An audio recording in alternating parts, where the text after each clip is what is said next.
नाजरीन कराम अस्सलाम वालेकुम। डॉक्टर ज़ियाउल हक शम्सी आपसे मुखातिब है।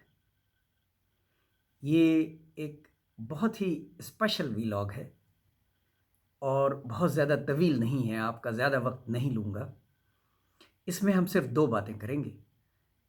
एक अपने उर्दू का सबक पढ़ेंगे क्योंकि मावा ट्रस्ट स्कूल मलीर कराची के बच्चे इसका इंतज़ार कर रहे हैं, और दूसरा हम कौम के मोहसिन डॉक्टर अब्दुल कदीर ख़ान को खराज अक़ीदत पेश करेंगे।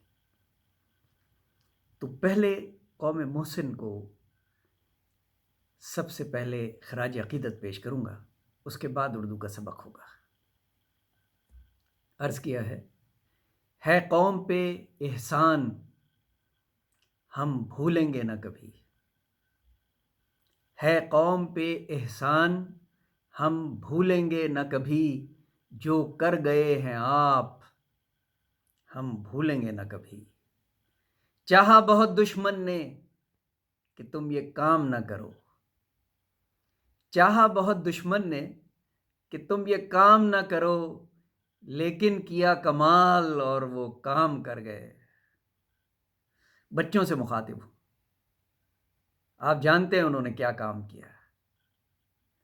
डॉक्टर अब्दुल कदीर ख़ान ने उस वक्त पाकिस्तानी कौम को एक न्यूक्लियाई ताकत बनाया जब हमारा दुश्मन हमें मिटाने के दरपे था। माना कि बहुत जुल्म सहे हैं तुमने, माना कि बहुत जुल्म सहे हैं तुमने, क्या करें ये कौम समझती जो नहीं है। बड़ी ज़्यादती हुई डॉक्टर साहब के साथ, ख़ास तौर पे जनरल परवेज़ मुशर्रफ के टेन्योर में, लेकिन क्योंकि इसमें सियासी बातें हैं इसलिए मैं गुरेज करूँगा। बहरहाल ये समझ लें कि हमने डॉक्टर साहब के साथ कुछ अच्छा नहीं किया।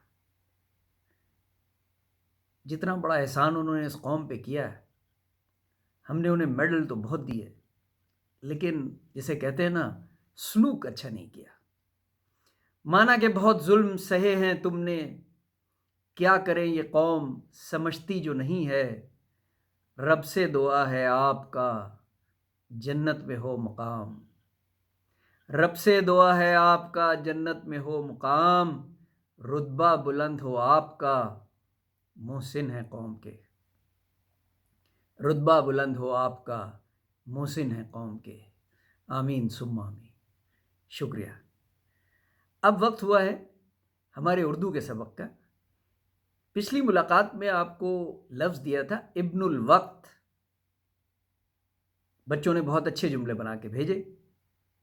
मतलब है मौका परस्त, वक्त का पुजारी, इब्नुल वक्त। वो जिसे कहते हैं ना कि मौके पे गधे को भी बाप बनाने वाले शख्स को इब्नुल वक्त कहते हैं। जुमला कुछ यूँ भी हो सकता है कि अल्लाह इब्नुल वक्त लोगों से महफूज रखे, आमीन। बच्चों, नया लफ्ज़ है अपाहज। अपाहज मतलब तलाश कीजिए, सही तलफ़ुज़ में बोलिए, मफ़हूम को समझिए, जुमला बना के भेज दीजिए। इंशाअल्लाह कल इस पे बात होगी। बहुत शुक्रिया, अपना बहुत ख्याल रखिएगा। अल्लाह हाफ़िज़।